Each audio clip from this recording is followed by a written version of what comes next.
Welcome to another episode of Philanthropy N The Black. Listen, today we're talking about what happens when war breaks out overseas, but your nonprofit is trying to feed families, raise money, pay staff, deliver services, and keep the lights on. Today we're talking about war, but not in a traditional sense. Let's go. Listen, as a United States Navy veteran, I absolutely understand what the men and women of our military services are going through at this particular time. And so my prayers are with them as well as their families. This is not that kind of show. We're not going to get into the political aspect of this, but we always want to give honor and respect to those men and women serving, right? Because here's the thing. I'm no general. I'm no foreign policy expert, and this is not about turning tragedy into talking points. This is Philanthropy in the Black, where our goal is to help nonprofits stay in the black socially, financially, and morally. So today we're talking about what war does to nonprofits. Because when conflict breaks out, normally people just start thinking about soldiers, right? Fair enough. They think about governments. They think about oil prices. They think about presidents, missiles, and markets, all of the things. But nonprofit leaders know that there's another battlefield. And that battlefield is the food pantry, it's the clinic, it's the school, it's the refugee support center, it's the domestic violence shelter, it's the arts organization already living rent to rent. The small profit trying to make payroll. War may happen overseas, but the impact pulls up right at your front door. And so what this one nonprofit expert called this type of situation we're dealing with this war, he called it a fundraising disruption event, FDE, fundraising disruption event. And that language is important. Not every disruption means donors stop caring about you. So get out your feelings, people. Okay, get out your feelings. A donor who was about to give to an after-school program may suddenly start giving to international humanitarian relief. A foundation that was reviewing your capacity building proposal may pause. The board may start looking into emergency responses, right? And your corporate sponsor for your little event there, right? And I meant that with all due disrespect for your event. They may pull back because fuel, travel, and operating costs are squeezing their own budget. But it doesn't mean nonprofits should panic. As someone who's been doing this work since 9/11, the tragedies of 9/11, I've been doing this work since then. I've seen how nonprofits react. Katrina, COVID, all the things. Panicking is not what nonprofits need to do during a time like this. But it does mean nonprofits should not pretend everything is normal, because it is not. As a regular citizen, you know this. So as a nonprofit leader or someone who works in nonprofit, you should know things are not normal, because donor behavior changes during war. It's a given, right? Like I said, we're citizens. We have our own issues. Some donors get emotional and reactive. Some donors get cautious. Some donors wait to see what the economy does, because if they have hundreds of thousands or millions of dollars in these markets, they're paying attention to what's going on Wall Street. Some donors give only to emergency relief. They change, right? Some donors start asking harder questions of you about your reserves, your risk, and sustainability. So the first lesson of this, do not overcorrect, but do not sleep either. That's the first lesson. Don't overreact as a nonprofit leader or someone who works in a nonprofit, but don't sleep. This is not the time to throw your whole fundraising plan away, right? But it is time to update your donor messaging. Check your cash flow. Make sure your supporters understand why your mission still matters during global chaos. All right. Now let's talk about the obvious impact of this type of wars or fundraising disruption events. Money, moolah, moolah, moolah. War drives up costs. Oil prices have surged, right? So they're talking $104 a barrel and renewed concerns over the Strait of Hormuz, all the things, right? Like, we're not the political show to talk about that. The AP also reports that gas prices have climbed over $4.50. Listen, in the South, we're looking at $4.20. Like, that's unheard of. It's ridiculous. It's a serious disruption, right? Now, some people go, okay, gas prices are high, and what? But nonprofit people hear this, and this is what we think or should be thinking. How much more will it cost to deliver meals? How much more will it cost to transport seniors, to move supplies? How much more will it cost to staff just to get to work, right? How much more will vendors charge us? How much more will that same event cost? A food pantry, by the way, they don't just buy food. It transports the food. It stores the food. It refrigerates the food, and depends on volunteers and staff who also have to pay for gas. That's big. A health nonprofit does not just provide care.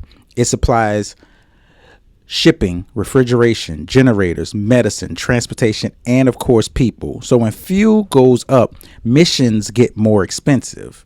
And here's the ugly part. Most grants do not automatically increase because your cost increased. That $100,000 grant is still just $100,000, but your expenses just got bigger. So you got to do what we do in the community. You got to make that money work. You got to stretch it. So it means, like, our nonprofits, like any of our home budgets, we're asked to do more with less. And that's like a toxic phrase in nonprofit. People love saying do more with less. But what people don't understand is that eventually less becomes nothing. And let me go to the macro level right quick, and we're gonna drill down to the micro, but let's go macro. For International Humanitarian Organization, this conflict is a brutal double bind, right? The needs go up, right? You're in war, so the needs go up. Your access goes down, cost goes up, funding gets complicated. Do you know that there's a U.S. sanctions that doesn't allow banks and certain nonprofits or people to directly donate to Iran or those humanitarian efforts over there? Like, there's a sanction that we can't just pull out our money and just give to who we want to give to when something's going on around the world. That is a real thing. Al Jazeera reported that UN officials warned the conflict could push millions back into poverty because fuel and fertilizer disruptions affect food systems and crop shields. I'm going to bring this home for a minute. Stay with me. We're at the top level right here. This means that it's bigger than one country. That's what I'm trying to get to, and we'll get to the United States and nonprofits. When fuel prices spike, food prices spike. When fertilizer shortages hit, crop yields suffer. Shipping routes are blocked. Medicine gets delayed. Banks get nervous. Lawful humanitarian payments can still get stuck. Macro.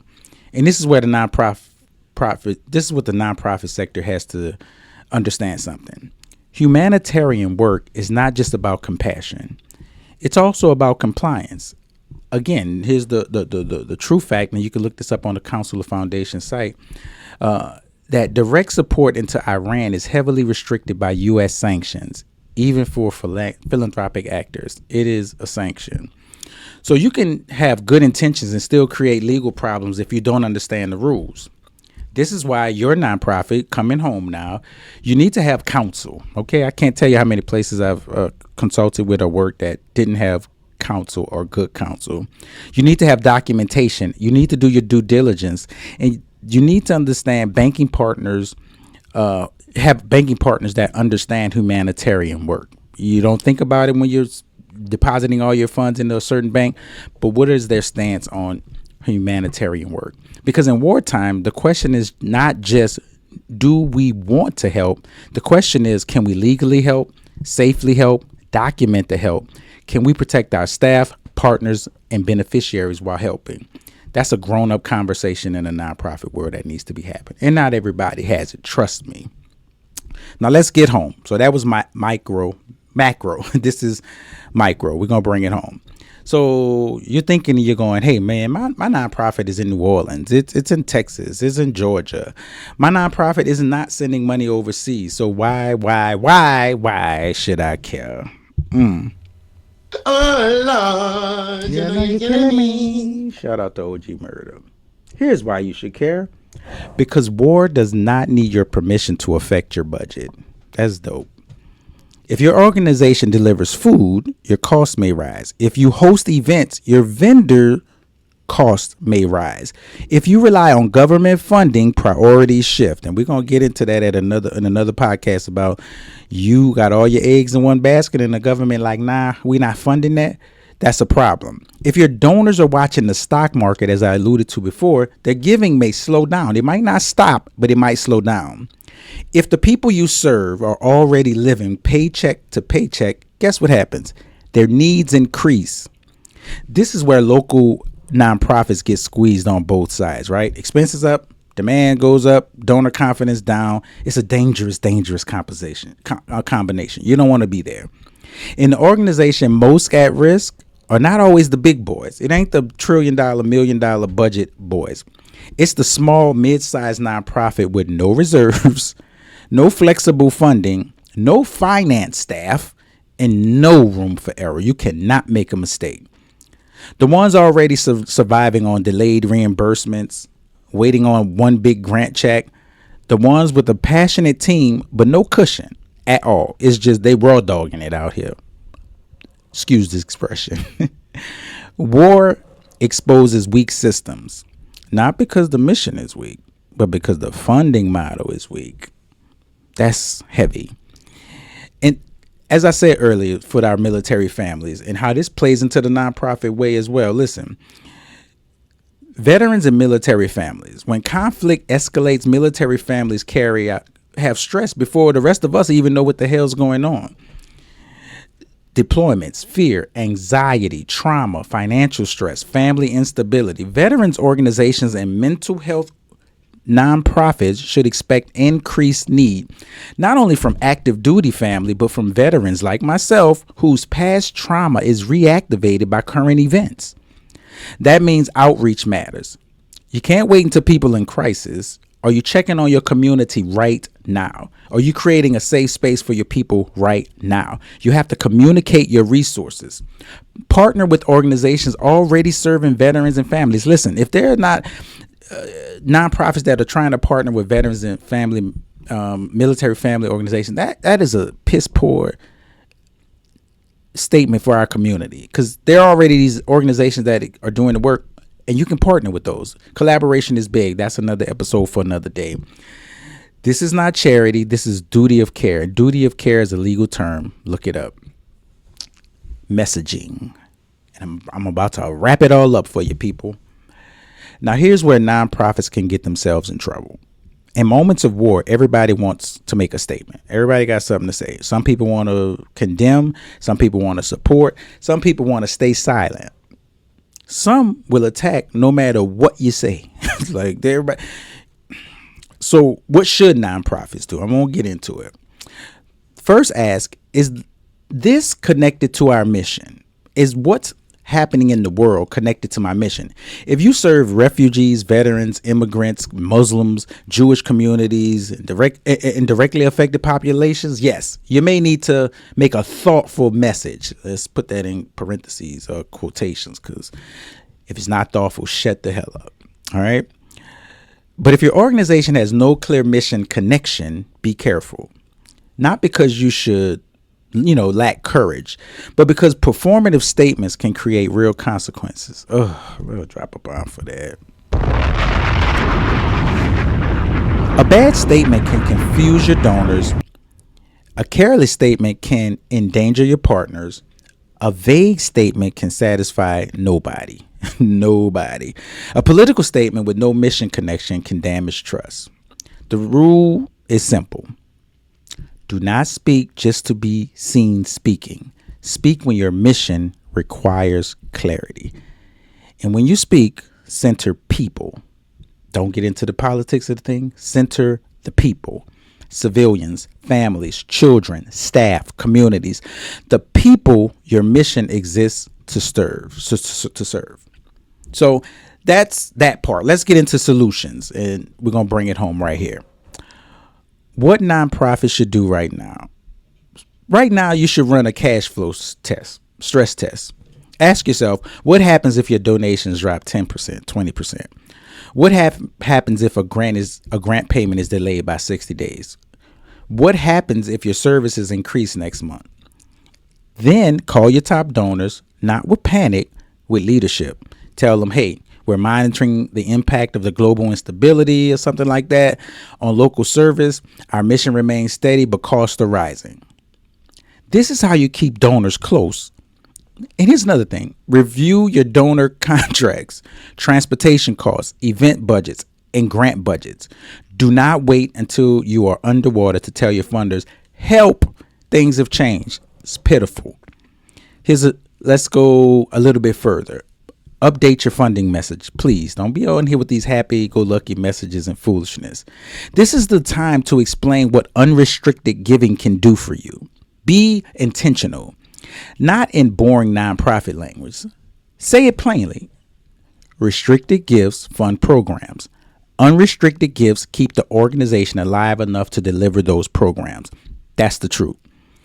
Talk to foundations. Ask whether they are offering emergency, flexibility, budget amendments, accelerated payments, or general operating support. Talk to your foundation partners. And if you operate internationally, talk to your bank ASAP. Ask what documentation is needed for cross-border transfers and sanctioned regions and so on and so forth. And here's the final thing you should do and think about doing as a nonprofit leader. Revisit your reserves policy. You have a treasurer on your board.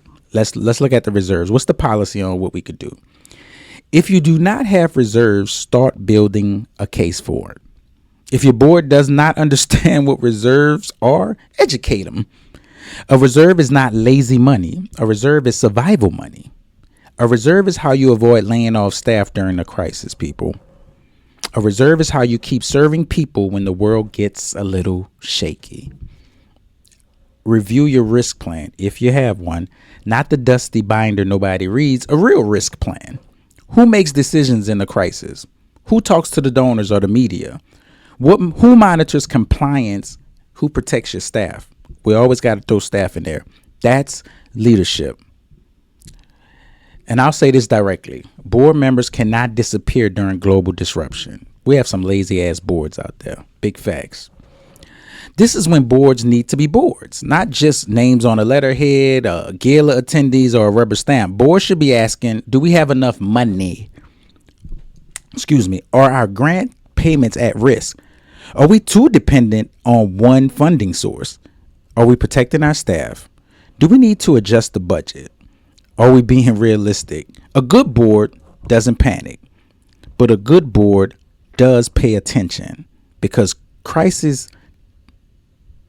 the crisis doesn't create all problems.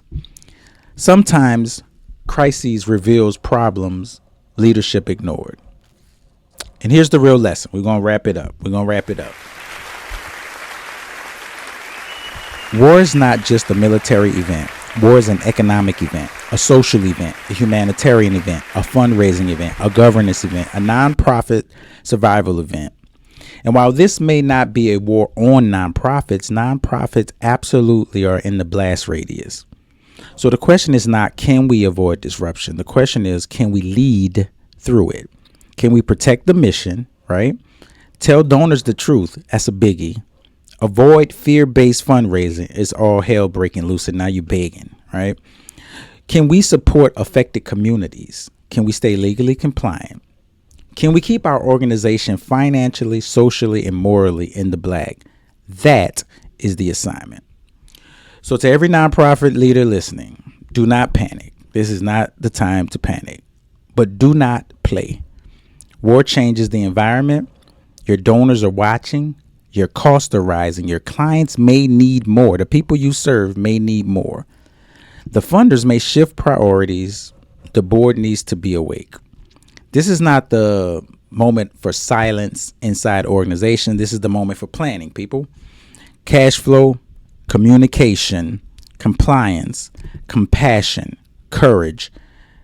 This is how nonprofits survive during times of war disruption. And that's exactly where we are. Who knows how long we're going to be here.